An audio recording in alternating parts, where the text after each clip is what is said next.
PRAY acronym is really helpful as we think about our journey here. We've prioritised youth work. We've done that in the way that we've talked about it, in the way that we've prayed about it. We've sought to resource it by using the people that we have and the building to make it a great venue for working with young people, as well as buying a new resource in Hope House, our new youth centre. We've had to adapt. Everyone's had to adjust to that, making space for more people in the church, a different way of looking at how we use our money and our resources. And it is for everybody. And so the message to this church is it's for you to be involved in this. And so as a whole church, we're together on that journey of working with young people. One of the first things that we tried to do actually was just make a real visual statement. So when people came in through the door, they realised that this church is a church that welcomes children. So we just set up an area at the back of church and bought some toys. And so as people walked in, they could see straight away, okay, yeah, children are welcome here. It's been a period of adjustment, I must be honest, but I think we're getting used to it now, and it's been absolutely wonderful. I actually saw them do their testimonies and then got baptised in the sea, and boy, wasn't that an amazing afternoon. And they're just amazing teenagers. They help each other, they support us, and I think we can learn from them as well. So adjustment at the beginning, and now it's just great. We're one big happy family. Being baptised, it didn't feel like what I thought it was going to feel like. It felt more real to me, more personal, more like Jesus met me right there in the water.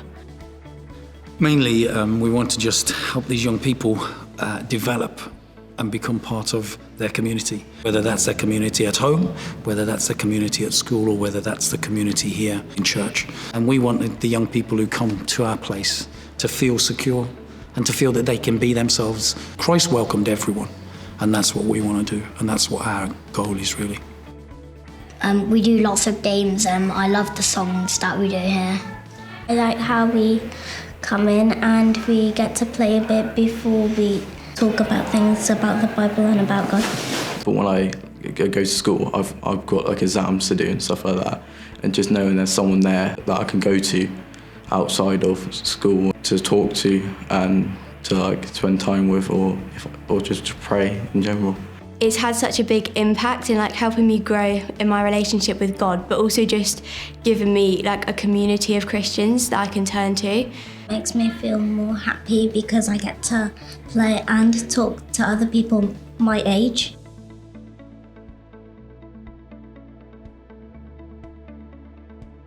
When I came here, we began to work quite hard on setting out children and young people as a priority. We set out not just the breakfast at 9 service, but we wanted to employ a children's and families worker. And we began to see growth.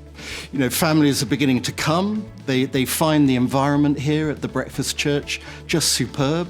And it's an environment where they begin to learn much more about the Christian faith.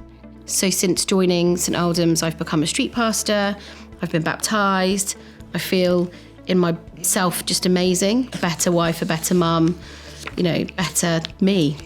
I started going to Alpha like a year ago, and that's really been a good influence. It's just a really nice way for young people to learn about how God can come into anyone's life. So I really want to get baptised.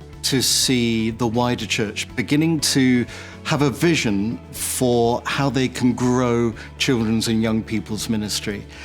There are things that can be replicated from our own experience. For example, a cafe church or a breakfast church, Sunday groups for children and young people could be replicated anywhere.